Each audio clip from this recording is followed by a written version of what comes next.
Hello everybody, welcome back to Open Your Minds. Today we're here for our Sunday informational special / weather special, and hopefully I got a cracker, absolute cracker of a video for you today. We're in Zoom Earth, an absolutely amazing website online. If you just type in Zoom Earth, it's absolutely amazing. It's a wizard. Zoom Earth is an absolute wizard website. It's amazing. But on from that, we're sitting over the UK right now, and we have the temperature on. And as you probably clicked on this video, we're trying to understand actually the UK in this specific heatwave scenario compared to its distance actually has a ridiculously crazy temperature difference per and also there's a couple of rules in order to actually make this work, to make this fair. We're not being biased anyway, because in different, obviously if you have an India and because they have the Himalayas, it's like -2 at the top of the Himalayas, and it might be 45 in New Delhi. But we're going to minus anything. We're only going to count 1,000-meter mountains and altitude, because that's what the UK has. We have a couple of 1,000-meter mountains. And also we are going to be it has to be, if we're going to, later in the video, we're going to be comparing it to other basically temperature differences to the exact same distance. So we'll to sort of like the exact same distance of the UK. So the UK is, we'll say sort of the UK, if we can just get distance out here, the whole of the UK. So we just start here and we go all the way up to just the mainland. That is about 600 miles. So 600 miles is going to be our, if there's 600 mile temperature differences and it's more than the UK, it will beat. But so what I want to do is quickly just explain how crazy the temperature difference is. The temperature difference is. So right now, this is tomorrow on Sunday, hopefully when this video will be coming out. It's 32 degrees down in the southeast. And you can see here up in Glasgow, which isn't a mountain or any sort of altitude, it's a major city in Edinburgh, it's 12 degrees. And that's a 20-degree temperature difference in about 350 miles or 360 miles, which is pretty crazy. And you can see there is some definitely, I would be explaining the weather phenomenon, the weather phenomenon and the weather tools and opponents that make this temperature difference so extreme, and I'll be just explaining to them, and then we'll be in the second half of the video, we'll be judging how this against other countries. So I'll see ya in this next bit of the video about explaining the mechanics behind this temperature difference. See ya then.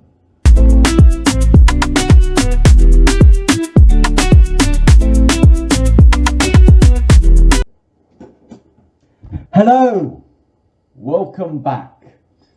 For this whole temperature difference, I'm going to be explaining the north and the south in different parts, but there is one main meteorological and weather mechanic that makes this massive temperature difference possible, and that is known as the jet stream or the polar jet stream, which is a sort of high altitude just sort of jet, so a high altitude jet sort of pumping winds, which is very high up from.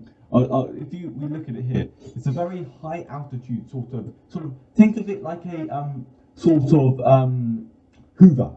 It just pushes winds and moisture and storms and rain to parts of the world. But I'll just sort of show you the basics. So here it has a loop, but it starts in our it depends. I mean, it's a bit of a political sensitive. I mean, either the Gulf of America or the Gulf of Mexico, but for this video I'm going to call it the Gulf of Mexico.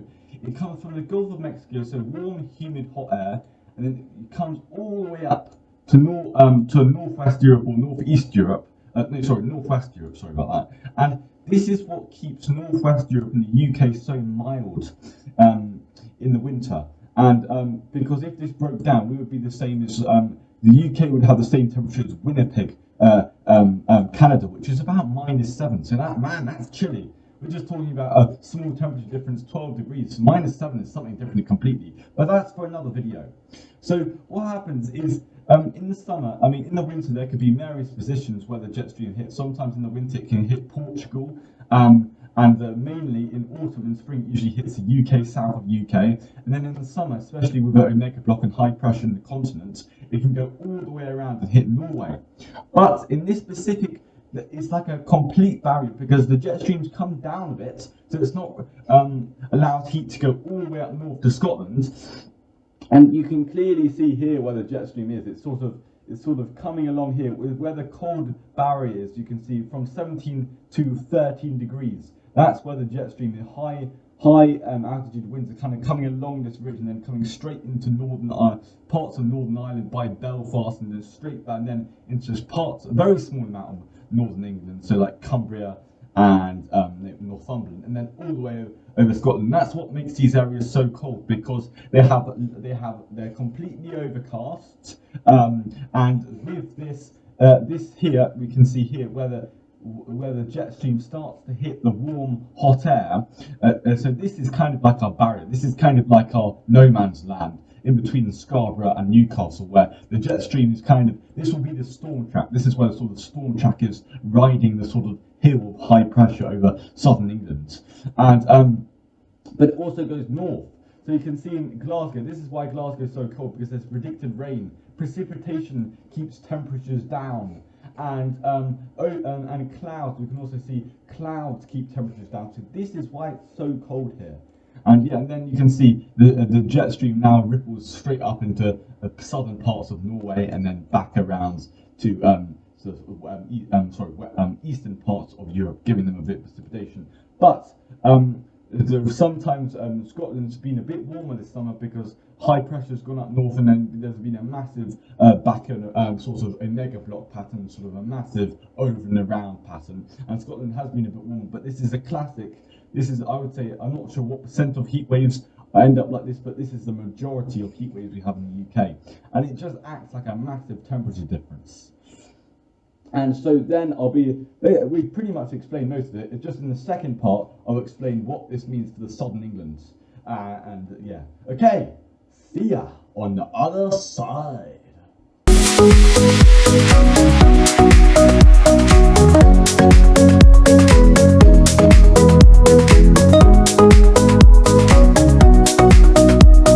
Hello everybody, welcome back. Right, now we're going to focus on the south of the UK. Well, really it's really pretty simple. It's just, we've had this all summer. It's just a heat dome, a heat wave which there's a high pressure system over France, and it's just brought up southerly winds, and the heat, the high pressure has expanded to the south of the UK and parts of Ireland, and that has just been created the intensifying heat effect. The intensifying heat effect, which just exacerbates how hot it is. It's just high pressure which is sitting over, and it's just the high pressure which is, so if we go to pressure, we can see there's pressure to the side, because this is high pressure, and because it is bringing in southwesterly wind, which brings warmer air from the Bay of Biscay. So therefore, it's just a heat dome and high pressure. There is low pressure pockets, but high pressure out to our west usually brings in hot air, and usually the high pressure expands to this island and the south of the UK. And this just creates intensifying heat effect, and it's just super warm. And then it's just because the jet stream is going northeast and just north of Dublin, just north of Manchester, just north of places like Scarborough. That is the ridge. That is where the jet stream and high pressure are constantly fighting, and that's a sort of breaking point. That's a sort of storm track where it sort of goes over. That's the high pressure ridge. And that is, unless the jet stream dips south, unless the jet stream dips further south and goes into the south of England and knocks out the high pressure which is dominating the south of the UK, which eventually originated from the Atlantic and France, which is dominating. Unless the jet stream pushes down further south, that this is going to stay in this locked. But you can clearly see, if we just go through the Zoom Earth has a absolutely amazing feature where you can move like the dates, and we can clearly see here the ridge, the high pressure ridge, and where the jet stream is moving. The storm track is constantly moving because they're constantly fighting with each other. And you see in the day it's slightly more further north, it's gone more northeast. As we get later, which one is this? Yeah, oh no, I'm just going back. So as we get further in the day, the high pressure gets slightly weaker, the heat gets slightly weaker because it's later in the day, and then the jet stream can push slightly further south, but the jet stream still rides, still is going northwest. It's just there's a tiny, like a 10%, 20% wind from the jet stream pushing down into the southeast or northeast of the UK near Hull. But most of it is still pushing straight through Scotland. And this will slightly, because you can see the next day the heat doesn't come up as far. It gets slightly colder here. That's the and the heat doesn't come up as fast, so we speed to pretty much the same time yesterday.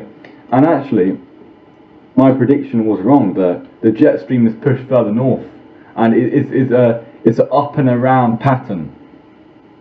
See, you can see now, actually the jet stream has rapidly pushed further north, and you can see actually now Glasgow and Edinburgh are now but there is northerly winds. So what the jet stream has done is it pushed further north, but at the same time it's done an up and around pattern around Iceland and back down to the North Sea. Because I mean, there's a lot of stuff which goes on here, but you can see the jet stream comes up here, and then it goes around Iceland, and then it goes back down past Scotland, so past Lerwick and the Shetland Islands, and then back into Germany and Netherlands and the North Sea of the North Sea shores of the border, but that has also hit the southeast and the east coast, the North Sea coast of the UK. You can see here it's slightly cooler here. 19 Newcastle, Scarborough, Hull, Norwich is slightly cooler, but it's still in the middle and it's still towards the west. It's very warm. It's just below heatwave threshold, but according to the predictions, there's going to be another change, and the jet stream is going to stop pushing because what it has done now, since winds are pushing down northerly, it is cooling down. It is 26, 27, but it's for quite a lot of the UK it is cooling down. But that is because it's cooler than yesterday, because it was 32 yesterday and it's only 26. So that is a cool down for the south of the UK. But the danger is if the jet stream keeps going the same way, the proper up and around pattern by Iceland, and then back into Norway, and then back into the Denmark and the Baltic Sea and the Baltic states. Because now it's going back into Denmark and the Baltic states, which you can see there, going up and around Poland, Germany, Denmark, parts of Sweden, and the Baltic states are getting affected. So are we by this northerly jet stream, this up and around jet stream. Instead of going straight into the UK or straight into Scotland, it goes around Iceland and back down into the North Sea and back into the continent, which is it depends if you like hot. So in the south of the UK, I would say this is probably a positive because it releases a bit of the heat. So especially for the elderly people, this is going to really decrease the heat and it's going to give a bit of relief. But the only negative is, according to the forecasts, that since it's so far north, the jet stream, all it needs to change is it just needs to go straight. You can see how this is going to be bad, because now the jet stream is out of Scotland. Heat can move into England and northern England and Scotland more easily. You can see the difference. It's much further north. heat in Ireland and Northern England, and Glasgow and Edinburgh are both 18 degrees, which is fairly warm for them. And you can see the jet stream is not there. But all it needs, this jet stream now, is going straight. It's bringing northerly winds. That's good. It's going to bring cool. But the predictions are, I believe, this might be wrong when the video is posted, that they're going to stop going southeast and they're just going to go east straight into the sort of north coast of Norway, in between Bode and Tromsø. Bode and Tromsø. I don't think that's how you say that in Norwegian, but that's how you say it in English. But yeah, so it's sort of good news if you look at sort of like, so somewhere south in the south of the UK. It looks like the predictions are for it to warm back up because it's 27th on Monday, but this is the day we're looking at now, and then it gets high pressure again, 29, 33, just getting hotter. And unless the jet stream snaps back, which it doesn't look like, yeah, see, now the jet stream has moved further north, now that just leaves Scotland exposed to 18 and 24. I would be, and then I wouldn't be surprised if they got hotter. So this is kind of like just, when we get these extreme, just back to topic, when we get these extreme temperature differences, it is only in certain circumstances, but at the end of the day, we still get these crazy temperature differences. It doesn't matter if it's only 3-4 times a year, we still get these absolutely crazy temperature differences. So now, the third part of the video and the final part of the video is we're going to try, with those rules we discussed earlier, we're going to see if anywhere in the world can beat it. And I do have an eye on 1 or 2 places that I believe could beat it, but we're going to see, I'm going to do a bit of research and I'm going to come back and we're going to discuss if there's any places which do beat the UK in temperature difference. If there's any places which do beat the UK in temperature difference, and how that meteorologically happens and how that happens in weather terms. Okay, see you on the other side.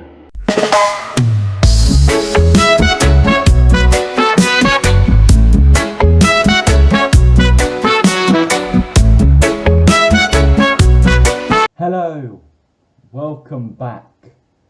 Right, there are 3 main places in the world that can beat the UK at its own game in temperature difference in less than 600 miles or in 600 miles, and then plus the 1,000 meter mountain rule, which we all know about totally. This is the first place, the Midwest of America. I mean, it's one of the most obvious places if you think what area can beat the UK. Yeah, the United States, especially in the winter with its winter storms and sometimes with its heat waves, can have some of the most drastic temperature differences and temperature changes in some cities. But if we mainly look at the main area which is hit the worst with this, it's the Midwest. It's like they call it the Ohio Valley. This sort of mid bit, I'll do a line through it, the sort of mid bit through sort of Texas, and then up through, I'm not the best with my states, what's this, Oklahoma, I'm guessing, because it's Oklahoma City. Then you have, what's this, doesn't say, okay, right, why aren't you just saying that? It should say that, Kansas City, and it just goes up through Nebraska, and then it's sort of by Denver, and it's sort of this valley in between Denver and Kansas City, in between Rapid City and Saxon Falls, and that up to Bismarck through North Dakota and South Dakota. And it's just that 1,080 meter can have some of the most drastic temperature differences, because what you have in the United States or North America is it's a continent. So you have, especially in this middle by Denver and Kansas City, or up by Omaha and Rapid City, in the winter and autumn and in summer, say in summer, like there's multiple different aspects, but you have massive temperature differences, especially in autumn and spring and winter. Autumn and spring and winter are the big 3, where you have hot, humid air coming up from the Gulf of Mexico, hot, humid air coming up from the Gulf of Mexico, then into America. But then also in the winter, spring and autumn, you have cold, bitterly cold Arctic air coming down from the Arctic and northern Canada. And because it's a continent, there's no water or massive. There's basically no water to take it away. There's nothing. If you have water, it stops temperatures spreading, but there's no water, so the temperatures can just keep on spreading down and keep on. If it was the Arctic wind, it can go south super easily, and if it's hot air from the equator and Gulf of Mexico and the Caribbean, it can go north very easily. Sorry. And what this basically occurs is we have this massive temperature difference, and I will show you this temperature difference now because it was quite a long time ago this occurred this year, but I will show you it in a graph I managed to generate on AI, but it's a weather map which is relatively correct. Hello, welcome back. Here you can clearly see the map representing this temperature difference. It is an absolutely mind-blowing 33-degree temperature difference, which is ridiculous. And the main temperature divide is really crossing straight through the states of Nebraska and Iowa. You can see the bitterly cold Arctic air plummeting down south, with which is hitting the milder, more humid air, which is in the southern part of the temperature divide, which is probably more originating because it's raining and fog from the Gulf of Mexico, but it's been so cooled down by the bitterly cold air. But the bitterly cold Arctic air, which is ridiculously bitterly cold, minus 30 degrees, which is absolutely frigid, you're going to be, that is ridiculously dangerous. And obviously the US does have some of the most dangerous, it's not some of the most dangerous, it is the most dangerous winter storms in the world. Some of these winter storms to get over there are absolutely crazy.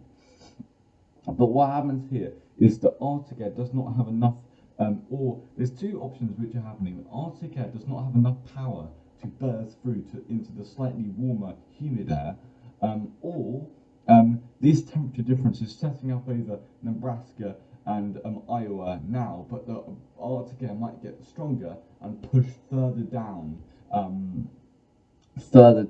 south later, because sometimes the Arctic air gets stronger and then pushes further south.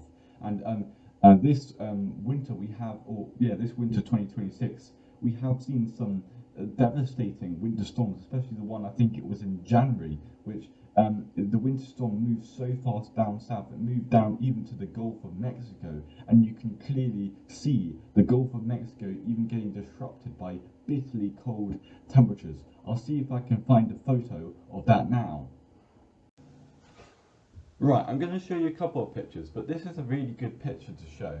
It shows to you first of all how cold the northern hemisphere can get, and it also shows you how interlinked cold snaps are in the northern hemisphere, and also this also correlates to how interlinked summer heat waves are too. Heat waves and cold snaps are very interlinked with continents, and this is just a very good, just to see that the purple usually represents minus 20, and also the whitey purple can represent minus 30, but you can see how cold it gets down to Spain, and this is how you can see there the Gulf of Mexico is usually all sort of 23, 24, 25 and very humid, but you can see there it's very cold there on the Texas coast, and even some of Florida is getting to the minus 2s, minus 3s. It's very early in the morning there, so it's going to be the coldest temperatures. We'll zoom in now, and you can clearly see the Gulf of Mexico is starting to get really cold there into the high teens. Hello, we got another picture. We're zoomed into North America, and you can see how, first of all, how dangerous this winter storm is. It's a really, really dangerous winter storm, absolutely devastating. And you can see multiple areas in North America are absolutely frigid and extremely cold, dangerously cold. Winnipeg's minus 25, Minneapolis is minus 21, Chicago's minus 16, even down in the Midwest. That's where we have these, we've had this cold, sort of spot here down in the Midwest, where obviously the cold Arctic air has really managed to lock in there. And we've even got some minus 20s as far down south as there. And to be honest, that latitude is about the same latitude as Morocco. And to have -20 to -25 at the same latitude as Morocco is absolutely crazy. But it just shows, and I'm fairly sure through the winter storms, even this year and through their history, -20 has got down to northern Texas, I've seen before. See, we even have there -20 down to northern Texas. And it just shows how much a continent can bring down severely cold Arctic air, no matter what the latitude is, because Texas is starting to get to the latitude where it's the same latitude as northern Africa and the Saharan desert. So it just shows you how easy it is for continents to bring down bitterly cold air. And two other observations, you can see, a couple of areas do escape in it, like, the Death Valley, California, Los Angeles, San Francisco, Los Angeles, and also Phoenix, Las Vegas, maybe that area. But after Los Angeles and San Francisco only escaping it because they're by the sea, and they're having milder temperatures. Even by New York and Washington, they're close to the sea, they're still -6, -7. And we can clearly see it's so powerful, it's starting to affect the Gulf of Mexico.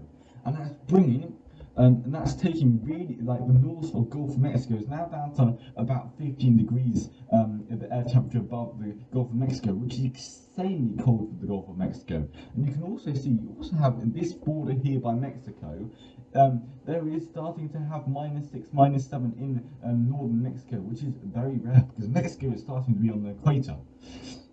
But we can also see there is the same temperature difference. There's another temperature difference. This won't be counted because it's still in America. But in Florida, we see in Tampa, it's 20 degrees. And it's 20 degrees in North Florida, 20 degrees in North Florida, or 21, 22 actually, because Tampa is on the coast. So it might be 22. So let's just say it's 22. That's a 24-degree temperature difference between the north of Florida and Georgia, with Atlanta being 2 degrees. That's a 24-degree temperature difference.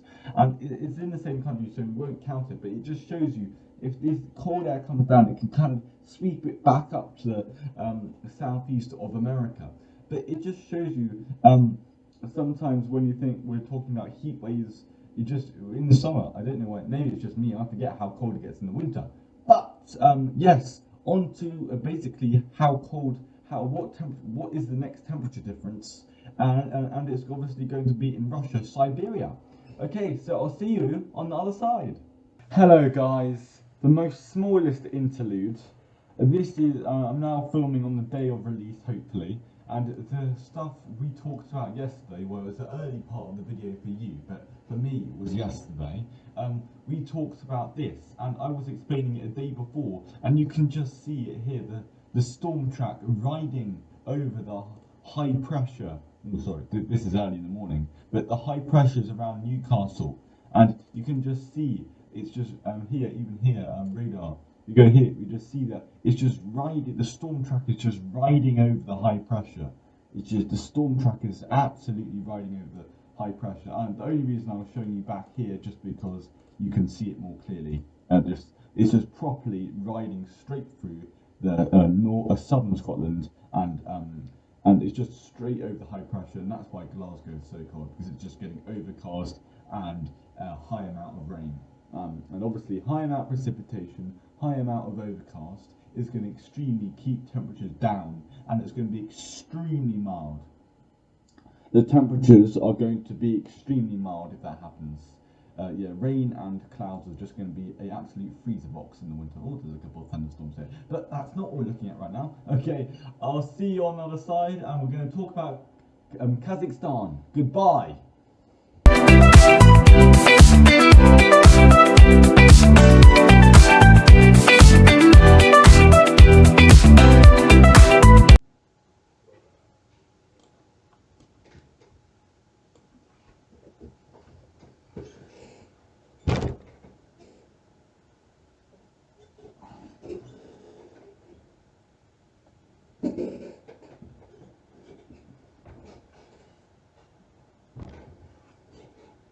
Hello guys, welcome back. I just realised that both Kazakhstan and Russia, their temperature difference, the mechanics behind it are the exact same as the USA. They're driven they're driven by continental, so cold air, hot air, and they basically drive together in the middle. So Russia, they'll drive in between.